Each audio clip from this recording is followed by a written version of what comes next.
कहानी कॉलेज का पहला दिन। अर्जुन हमेशा की तरह अपनी बुक्स और लैपटॉप लेकर क्लास में पहुंचा। जैसे ही उसने क्लासरूम में कदम रखा, उसकी नजर खिड़की के पास बैठी एक लड़की पर पड़ी। वह सफेद कुर्ता पहने हुए थी, उसकी आंखें गहरी और मुस्कान बेहद मासूम थी। अर्जुन उसे देखते ही खो गया। क्लास खत्म हुई, लेकिन अर्जुन का दिल अब तक उसी खिड़की के पास अटका हुआ था। अगले कुछ दिनों तक वह बस उसे दूर से देखता रहा। धीरे धीरे उसे पता चला कि उस लड़की का नाम अनुष्का है। अनुष्का पढ़ाई में बहुत तेज थी और हर वक्त किताबों में खोई रहती थी। अर्जुन ने तय किया कि वह अनुष्का से बात करेगा, लेकिन हर बार जब वो उसके पास जाने की कोशिश करता, उसका दिल जोर जोर से धड़कने लगता और वह पीछे हट जाता। पहला खत। एक दिन अर्जुन ने अपनी हिम्मत जुटाई और अनुष्का को एक चिट्ठी लिखने का सोचा। उसने एक सुंदर सा खत लिखा। प्रिय अनुष्का, मुझे नहीं पता कि यह सब कैसे कहूँ, पर जब से मैंने तुम्हें पहली बार देखा, तब से मेरा दिल तुम्हारे लिए धड़क रहा है। तुम्हारी मुस्कान मेरी पूरी दुनिया को रोशन कर देती है। अगर तुम चाहो तो हम दोस्त बन सकते हैं। सिर्फ तुम्हारा अर्जुन। उसने वह चिट्ठी अनुष्का की नोटबुक में रख दी, लेकिन जब क्लास खत्म हुई तो अनुष्का ने चिट्ठी देखी और जोर से हंसने लगी। अर्जुन ये देखकर बहुत निराश हुआ। उसने सोचा कि अनुष्का को यह सब बेवकूफी लगी होगी। दूसरा मौका। अर्जुन ने खुद से वादा किया कि वह हार नहीं मानेगा। उसने तय किया कि इस बार वह अनुष्का के लिए कुछ खास करेगा। कॉलेज के एनुअल फेस्ट में उसने अनुष्का के लिए गाना गाने का सोचा। फेस्ट की रात अर्जुन ने मंच पर जाकर गिटार उठाया और तेरे बिना गाना गाया। उसकी आवाज में सच्चाई और प्यार झलक रहा था। पूरा हॉल खामोश था और अनुष्का की आंखें चमकने लगीं। गाने के बाद अनुष्का अर्जुन के पास आई और बोली, ये गाना मेरे लिए था, है ना? अर्जुन ने झेंपते हुए सिर हिला दिया। एक नई शुरुआत। उस दिन के बाद अर्जुन और अनुष्का की बातचीत शुरू हुई। धीरे धीरे वे अच्छे दोस्त बन गए। अनुष्का ने अर्जुन को बताया कि वह पहले उसकी चिट्ठी पढ़कर इसलिए हंसी थी क्योंकि वह इसे इतना फिल्मी तरीके से लिखा गया था, लेकिन अब उसे अर्जुन की सच्चाई और मासूमियत बहुत पसंद आने लगी थी। कुछ महीनों बाद अर्जुन ने अनुष्का को एक और खत लिखा। प्रिय अनुष्का, ये मेरा दूसरा और आखिरी खत है। इस बार मैं चाहता हूँ कि तुम जानो कि मैं तुम्हारे साथ अपनी पूरी जिंदगी बिताना चाहता हूँ। क्या तुम मेरी जिंदगी का हिस्सा बनोगी? सिर्फ तुम्हारा अर्जुन। अनुष्का ने वह खत पढ़कर मुस्कुराते हुए कहा, इस बार मैं हंस नहीं रही अर्जुन। जवाब है हाँ। अंततः उस एक हाँ ने अर्जुन और अनुष्का की जिंदगी को बदल दिया। अब वे न सिर्फ अच्छे दोस्त थे, बल्कि एक दूसरे के सच्चे साथी भी बन गए।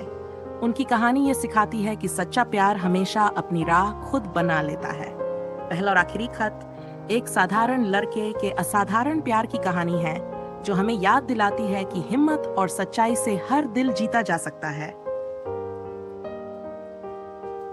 जिंदगी की अगली राह।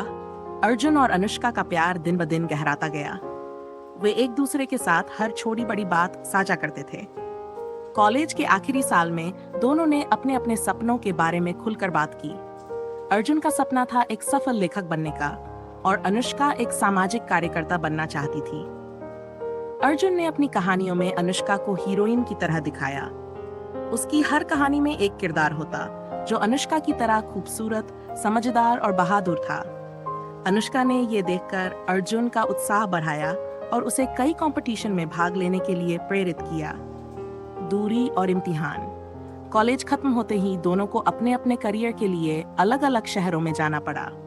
अर्जुन मुंबई चला गया, जहां वह एक पब्लिशिंग हाउस में काम करने लगा। अनुष्का दिल्ली में एक एनजीओ से जुड़ गई। दूरी ने उनकी जिंदगी में कई चुनौतियां लाई। फोन कॉल्स और मैसेजेस के जरिए वे जुड़े रहे, लेकिन कभी कभी व्यस्तता उनके रिश्ते पर भारी पड़ने लगती थी। एक दिन अर्जुन का कॉल अनुष्का ने नहीं उठाया। अगले दिन उसने बताया कि वह एक गांव के प्रोजेक्ट में बहुत व्यस्त थी। अर्जुन थोड़ा उदास था, लेकिन उसने समझदारी से काम लिया और उसे सपोर्ट किया। अर्जुन की पहली किताब। मुंबई में रहते हुए अर्जुन ने अपनी पहली किताब लिखी, जिसका शीर्षक था पहला और आखिरी खत। यह कहानी उसकी और अनुष्का की जिंदगी से प्रेरित थी। किताब की लॉन्चिंग के दिन अर्जुन ने अनुष्का को बुलाया। लॉन्च के मंच पर अर्जुन ने किताब के बारे में बोलते हुए कहा, यह कहानी उस लड़की के बारे में है जिसने मुझे सिखाया कि प्यार का मतलब समझौता नहीं, बल्कि साथ चलने का वादा है। अनुष्का, ये सिर्फ एक किताब नहीं, मेरे दिल का एक टुकड़ा है जो मैंने तुम्हें समर्पित किया है। अनुष्का की आंखें भर आईं। उसने अर्जुन को गले लगाते हुए कहा, तुमने सच में मेरे ख्वाबों को शब्द दे दिए। भविष्य की ओर। कुछ साल बाद अर्जुन और अनुष्का ने शादी कर ली। दोनों ने मिलकर एक नई जिंदगी की शुरुआत की। अर्जुन की किताबें अब बेस्टसेलर बन चुकी थीं और अनुष्का का एनजीओ हजारों लोगों की जिंदगी बदल रहा था। दोनों ने मिलकर अपनी अलग अलग दुनियाओं को इस तरह जोड़ा कि हर कोई उनकी कहानी का हिस्सा बनना चाहता था। अर्जुन ने अपनी अगली किताब का नाम रखा हम साथ साथ हैं, जो उनकी शादीशुदा जिंदगी पर आधारित थी। सीख। अर्जुन और अनुष्का की कहानी सिर्फ एक प्रेम कहानी नहीं थी, बल्कि यह जीवन के हर रिश्ते में विश्वास, धैर्य और प्यार के महत्व को दर्शाती है। कभी कभी जिंदगी में हमें वो नहीं मिलता जो हम चाहते हैं, बल्कि वो मिलता है जो हमें पूरा करता है। यही अर्जुन और अनुष्का की कहानी की सच्चाई है।